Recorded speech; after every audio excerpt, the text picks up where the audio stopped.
Hey y'all, y'all ready for part 2? Y'all know I got you. Hold on, here we go. There is no way to escape the consequences. Okay, I didn't do this to you. Your ancestors did this to you. Your own ancestors did this to you. Your ancestors and your leaders today, your media today, your schools today. Like I said, recognizing and acknowledging the reality of what your ancestors really did and what they really were, and yes, who they really worshiped. Understanding that is just the first layer. And as soon as someone accepts this reality, that layer, they just accept that, then they'll jump immediately to, well, how do we make a change? I'm not like my ancestors. Isn't that good enough? How do we make a change so that we can avoid these negative consequences? Because they haven't accepted that second layer, that most important second layer, which is that the consequences cannot be avoided, cannot be evaded, cannot be resisted, and cannot be defied. The punishment is already underway in America. And like I said, at least one element of that punishment is madness. This is the toll of your history. That's what this is. This is the devil taking his due. Don't you know your own folklore? Don't you know about the devil taking payment in the form of your progeny? Those stories don't come out of nowhere.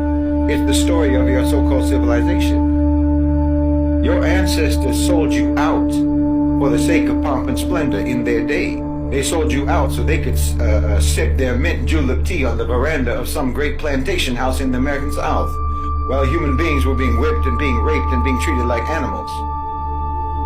They sold you out so that they could have their steal their land and have their homesteads and their farms and their ranches soaked in the blood of Native Americans.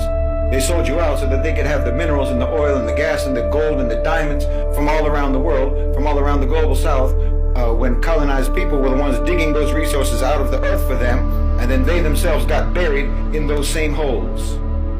That was the bargain. That was the deal that your ancestors made. You know, everyone thinks, or everyone says, that America was built on stolen land by stolen labor. Yes, but I'm telling you that there's no such thing as stolen land. There's no such thing as stolen labor. There's only borrowed land. There's borrowed labor, and eventually you're going to have to pay for it. And your payment is coming due. There's no fix. Because when you think about trying to fix things, what you really mean is trying to figure out how to put off the inevitable consequences, and that's not going to happen. You can forget about that. You can't vote your way out. You can't policy your way out. You can't march or protest your way out. You can't virtue signal your way out.